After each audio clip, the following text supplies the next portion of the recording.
Critical thinking allows you to sort the facts from the fiction, the truth from the lies. It helps you form thoughtful opinions. It helps you make considered decisions. It helps you make sense of a very complicated world.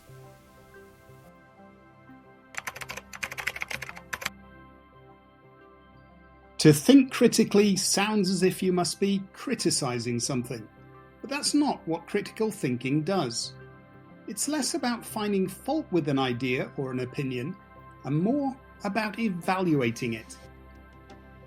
To shift your thinking in this direction, it might help to link the word critical with the word critic. Film critics don't only tell you about the bad movies, they also tell you about the good ones.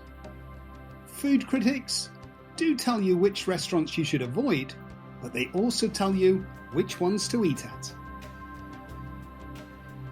So to think critically is to analyze, judge, and question.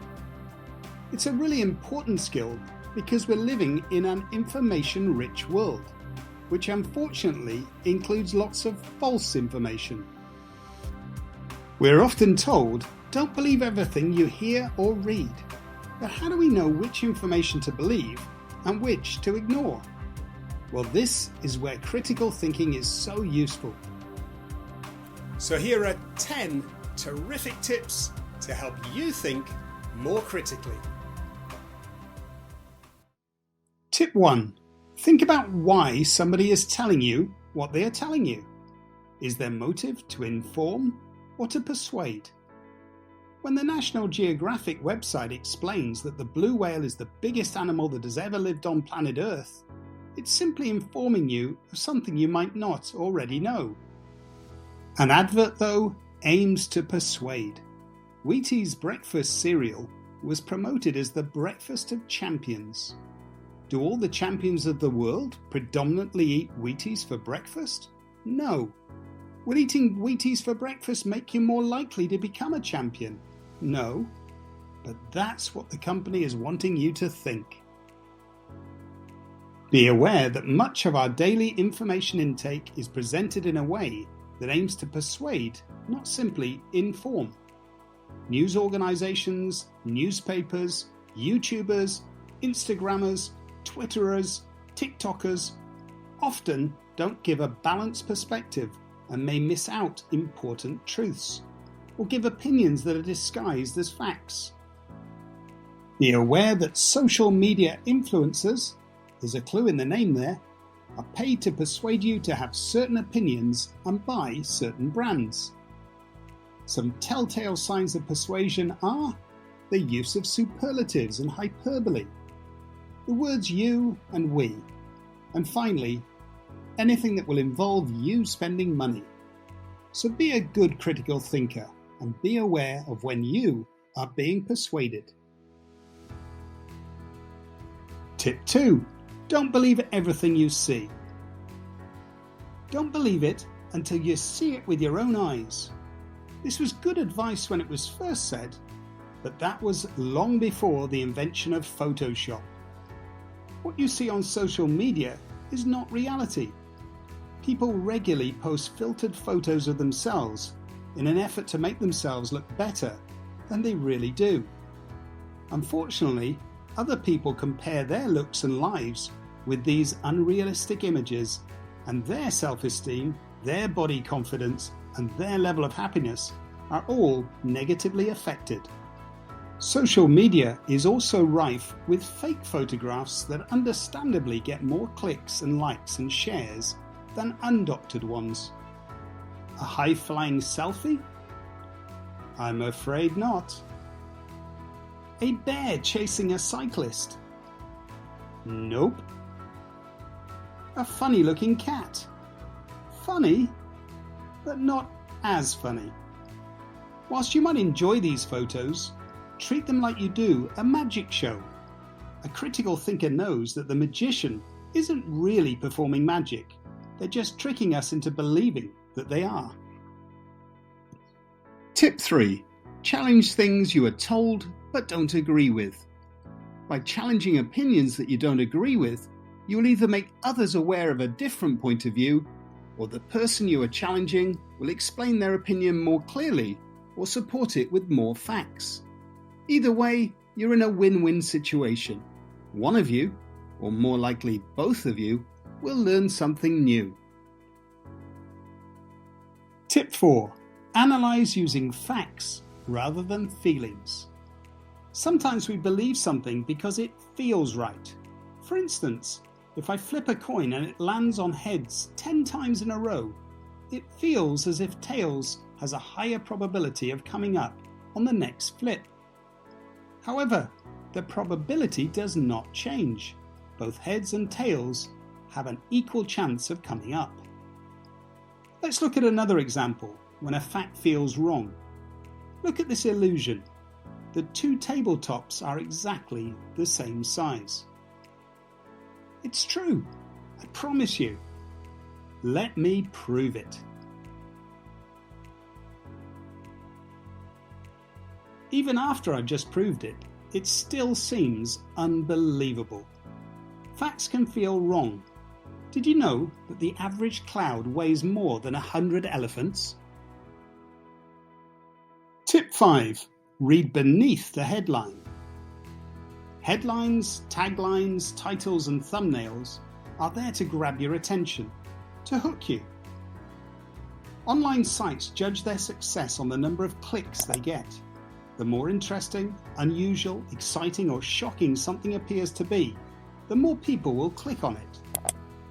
Now you might think that those who do click will discover the truth once they read the article or watch the video. But research suggests that the average time spent reading online articles is minimal. One study suggesting it was a mere 15 seconds. The average online video viewing time may be a little longer, but it's rare for people to watch until the end. So for many people, the headline becomes the truth. Take this example. Early morning exercise is bad for you. This captures our attention because it's surprising. A click and a quick read of the article's introduction may have me stopping my morning workouts. Instead of focusing on the top of the iceberg, you delve deeper into the article, you will actually find it's all about people not getting enough sleep because they get up early to exercise. It's not saying don't exercise in the morning, it's saying make sure you get enough sleep before getting up to exercise. Here's a good rule. You'll learn more by reading one or two articles in depth rather than skimming through lots of headlines. Tip 6. Understand the difference between facts and opinions. A fact is something that can be proven to be true. An opinion is a personal viewpoint. Michael Jordan has won 6 championship rings. This is a fact. Michael Jordan is the best basketball player that has ever lived. This is an opinion. People may have different opinions about something, and this is natural. It's okay to disagree. Sometimes people are ambivalent towards something. They haven't decided what their opinion is, and that's okay too. Opinions are affected by facts. Often, the more facts you know that supports a particular side, the stronger and less flexible your opinion tends to be. Opinions often use emotional language, so it's easy to get persuaded by them. Plastic is an amazing material. Plastic is destroying the earth. Whilst you might be nodding your head over one of these statements, it's important to note that they are not facts, they are just opinions. A good critical thinker responds to an opinion with, "Why do you think this?" with the expectation that the opinion is then supported by facts. Tip 7. Use more than one source to check the facts. Before the boom of the internet, people would get their news from newspapers. These would be printed once a day, giving time for the reporters to fact-check their articles. A newspaper would get in big trouble if they printed something that wasn't true. Today, most people get their news online. The very second a news story breaks, there is something about it online. The focus is on speed, being the first site to report it. Facts are not checked properly, and many stories turn out to be either misleading or completely untrue. Good critical thinkers will do two things to avoid being misled. Firstly, they will leave a little time before deciding whether the information is true. Secondly, they will make sure that other sites are reporting the same information. At this point, it's also worth knowing how internet searches work. Just because a website pops up first on a Google search doesn't make it any more trustworthy than the rest. Remember, Google is not the internet. It's a platform for searching the internet. Imagine the internet as a massive library. Google, Bing, Yahoo, Ask, Firefox, and the other search engines are like the librarians who help you find what you're looking for. It's worth noting that companies can pay Google to have their site appear first when specific keywords are searched for. There have also been accusations that the order of the pages presented to you by Google are deliberately done to influence your opinion. It's impossible to verify if this is true, because only those people inside Google know how the search algorithm works. However, when researching online, it's a good idea to find sites that give a balanced point of view. If the website only gives one viewpoint, they may be less reliable. Tip 8. Ask yourself if the facts apply in this situation. Remember, a fact is something that can be proved to be true, but just because it's true, it doesn't mean that it applies to the situation being discussed. Ask a scientist what temperature water boils at, and they would say 100 degrees centigrade. Yet if you climb to the top of Mount Everest, you find it boils at 68 degrees centigrade. The fastest mammal in the world is the cheetah, but that doesn't mean it would beat a dolphin in a swimming race. Tip 9. Search for information that goes against your opinion. Once we've formed an opinion about something, we tend to only look for information that embraces or supports this opinion. We ignore or dismiss information that challenges it.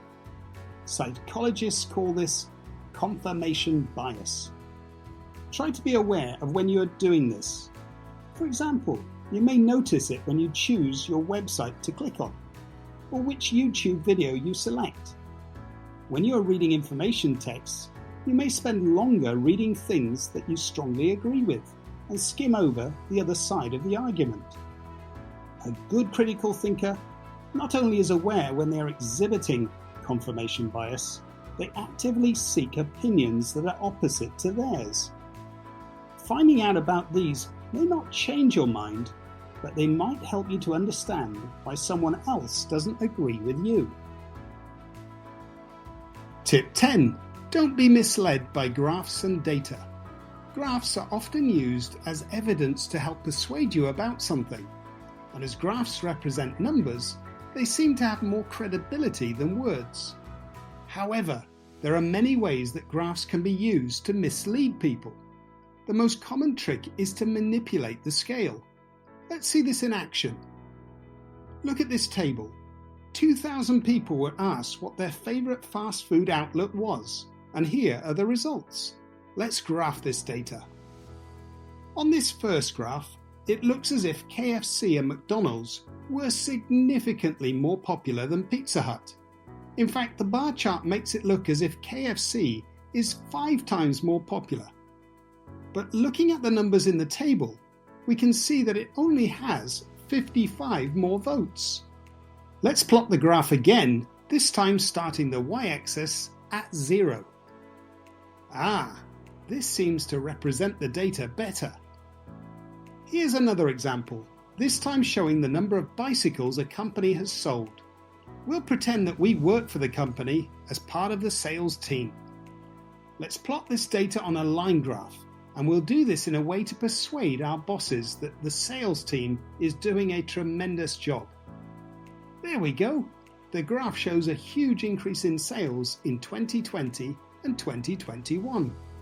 Well done us, it's time for a pay rise. Unfortunately, our boss is a good critical thinker and has replotted the graph.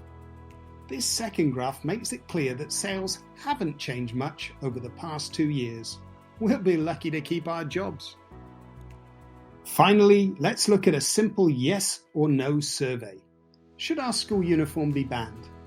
The data shows that the vote was very close, with only 2 more votes in favour of no uniform. But look at this graph. The scale has been manipulated, so it looks like there's 3 times more yes votes to no's. Bar charts can be especially misleading in this way because we feel that the length of the bar is proportional to their values. With the scale beginning at 0, the graph is far more reflective. So be a good critical thinker and don't let yourself be misled by graphs. When scales don't begin at 0, think about whether data is being manipulated. So you now have 10 ways to help you examine information more carefully. Use them to help you think more deeply, use them to help you think more critically, and use them to help you think for yourself.